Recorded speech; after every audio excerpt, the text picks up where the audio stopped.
brother! Ben, I love WallE, and think of it as a nearly perfect movie. The adorable love story of a trash-compacting robot who finds proof of life on Earth and saves humanity from consumerism and space isolation.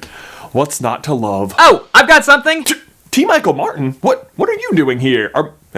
Am I adulting wrong? And wait, what is this blasphemy you have to say about WallE? Oh, nothing. Just that the humans were better off on the Axiom and WallE is actually the villain.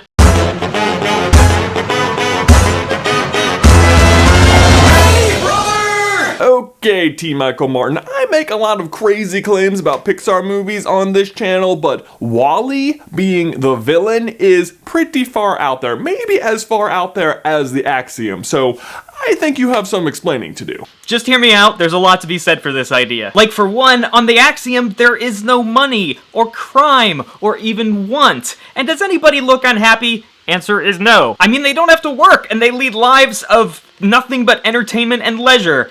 Doesn't sound like the world's worst deal. Yeah, but the reason they don't want anything is because they don't know there are other things to want. They are slaves of the system. They have essentially been raised in captivity to be these giant, unhealthy, consuming blobs. B is for by and large, your very best friend. I'm glad you brought up health. Jay, would you agree that free healthcare and instant access to it for everyone would be a good thing? I feel like maybe you're leading me into a trap here, but yes? And certainly living longer and healthier lives is better. Sure. Well, when we encountered the Axiom, they are celebrating their 700th anniversary on what was supposed to be a 5-year journey. And yet, they've only had, in 700 years, 6 different captains. Oh my god. You are totally right. In fact, I think if you do a little bit of quick math here. Yeah, wow, the youngest one lived to be 124, and the oldest was 143. I mean, they all lived well over a century. Until WallE comes along and ruins it. Okay, well, maybe you're onto something here. I mean, I guess just being overweight isn't stopping these people from living really long and enjoyable lives. But still, they're just sitting in chairs all day, you know? Have you seen those chairs, though? Yes, they're amazing. I want one. But come on, I know you have a heart. Are you telling me you don't think it was worth it for the humans to return to Earth and risk their very existence based on a single planet if the end result is WallE and Eve getting together? Well, first, they didn't even have to go back to Earth to be together. They were already together on the Axiom, where, I should remind you, everybody was leading perfectly happy lives. And second, as adorable as they are, I might actually argue that WallE is better off without Eve. Like, after he meets her, his entire life is thrown out of whack, and he keeps putting himself into needless danger. Okay, I think you have finally gone too far, Mr. T. Michael Martin. I am afraid I'm gonna have to start busting out some science on you.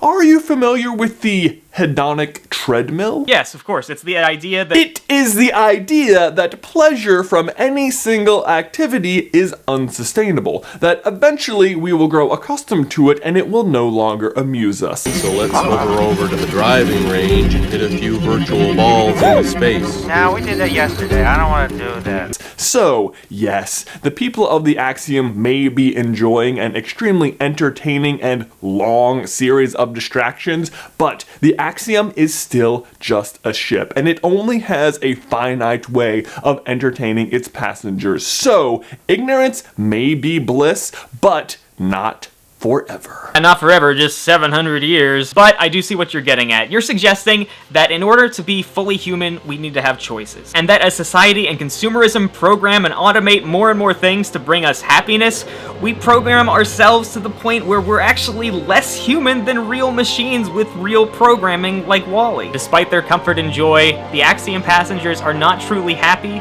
because they're not truly human. Yes, that is exactly what I was thinking. In fact, and you totally did not just make me think of this, WallE and the passengers' discovery of choice are direct foils of each other. WallE is a programmed being who learns that happiness comes from experiencing different things by watching humans on a screen. The passengers, on the other hand, discover the same thing when they stop watching screens generated by machines. So, in the end, I guess the question of whether the Axiom passengers were better off without WallE is really a question of what do you mean by better off? On Earth, they'll face hardships and dangers that are worse than anything they could have imagined on their glorious starship. But on an emotional and, dare I say, spiritual level, Earth takes the gold medal. In order to be human, we have to have choices. We're not robots, after all. Wow, that got really deep, but thank you so much for discussing that with me, T. Michael Martin. Hey, didn't you just write a book? Yes, I did! It's called Mr. Fahrenheit. Here, you can have this copy. Oh, wow, thanks. This is awesome. Actually, it really is awesome. I have started reading it. It's about a group of kids that shoot down a flying saucer, and then a bunch of other crazy stuff ensues. But what's really great is that it comes out next Tuesday, April 19th, but you can pre-order your copy today via the link in the description, which I totally recommend you do, because once you have a copy, you can take a photo of yourself with the book and post it on your social media with hashtag Mr. Fahrenheit and hashtag sweeps, and then you'll be entered in to win some really great contests, like having your name be the name of one of the characters in T. Michael Martin's next book, or getting like free books for life, which is pretty freaking awesome. Who doesn't want free books for life? I know I do. So make sure you go ahead and pre-order this copy. Link in the description.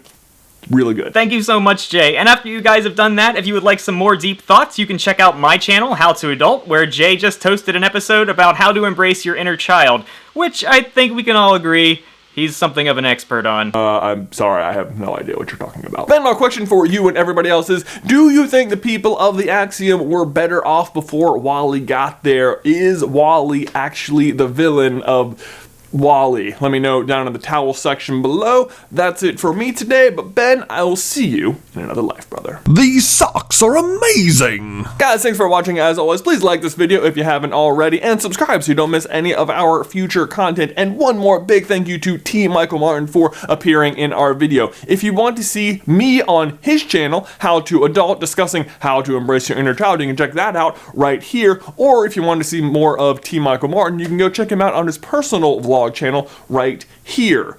That's it for me, Ben. I'll see you on Thursday.